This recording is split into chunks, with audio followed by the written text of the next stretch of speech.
Assalamu alaikum, my brothers. I just watched a video by Saajad, Lapham or Lapham, and I find it most necessary to support him. He's an American, and what he says is true actually. This is a book written by Susan Hanif, an American who converted to Islam. I think she died in Cairo, 1979 edition. On page 8, Roman, she said, however, Islam is so little known and understood in the Western world that to many people, especially in America, it is simply another strange religious cult or sect. Allah is some sort of a heathen deity. Muhammad is someone who is worshipped by hordes of pagans overseas, and the Muslims are either militant sword-wielding Bedouins mounted on camels, fanatical men of religion with long robes and beards, or rich, decadent playboys. Indeed, Islam has been so gravely misunderstood and misrepresented in the West that many people in America and Europe think of it as an enemy to any sort of stability, peace, and progress. They mistrust it, fear it, and regard it as a dire threat without, as a rule, knowing anything about it other than what the popular media convey, which almost invariably reflects grave inaccuracies and errors. Perfectly all right, especially today, social media. She went on saying, the Western world today is full of experts on Islam who consider themselves far more knowledgeable about it than the Muslims who are living it day by day, but who seldom, if ever, take the trouble to understand Islam, especially its central world view and the basic concepts on a deeper level. Secondly, she said, it is partly due to the confused and distorted picture of Islam which the behavior of many Muslims, those who profess this faith but do not live by it, that is the Sunnah, do not live by it, the Sunnah. So this is our problem, often doing everything which it does not permit and doing nothing which it requires, very unfortunately presents. Now this is our main problem with Muslim Umma. My experience is true. I first set foot in Europe 1977 as a student. I lodged at YMCA in Liverpool for about 2 to 3 weeks. The treatment I received was such that it is most unbelievable. I think I didn't even pay, or I paid 50%. It's bed and breakfast, but they gave me lunch free.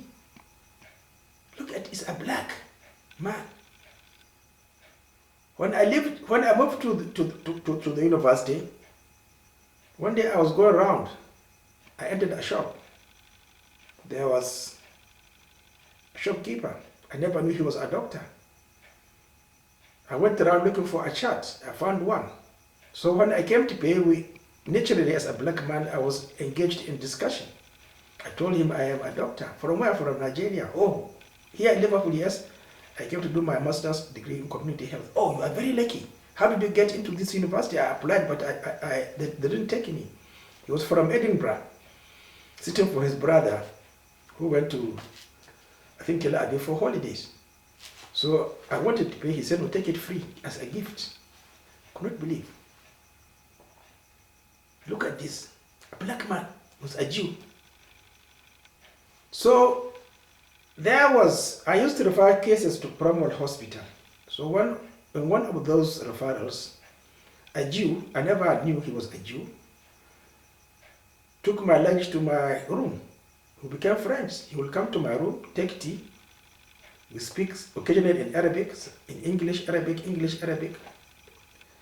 So the day he was to be transferred to West London, he came to my room again, took the ULT, and then said, well, I came to bid you bye-bye. I've been transferred to West London. You'll not see me again. I said, oh, very nice. Then he confessed that he is a Jew.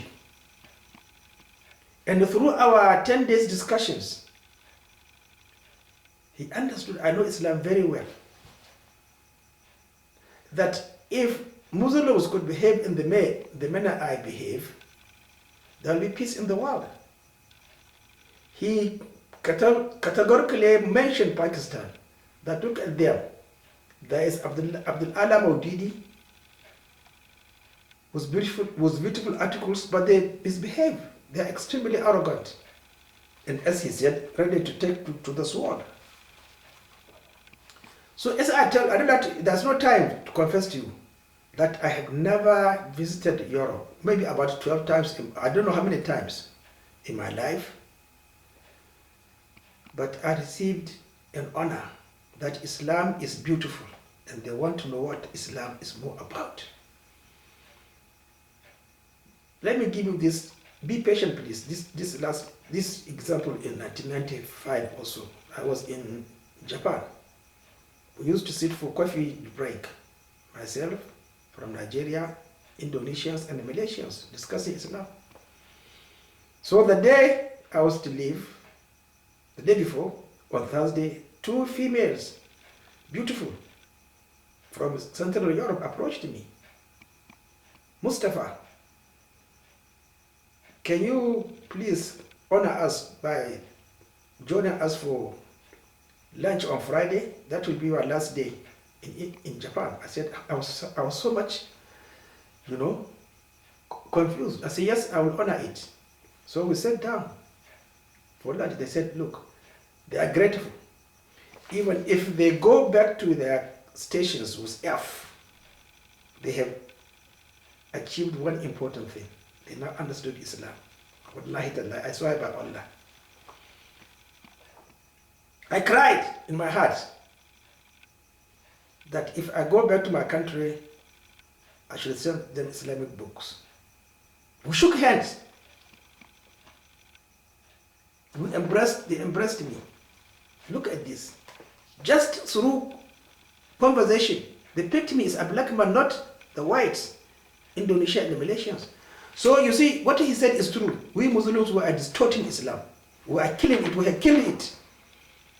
Because we pay emphasis on what is not to be emphasized on. That is Tawheed. Tawheed, why is Tawheed? Where was the school? In Mecca, when Muhammad was a prisoner. Our job is to establish the regular 5 daily prayers according to the Sunnah. We don't do it. And establish the caliphate. We have failed to do it. So what are you going to tell? So my brothers, Lapham is actually right, and I support him. Assalamu alaikum.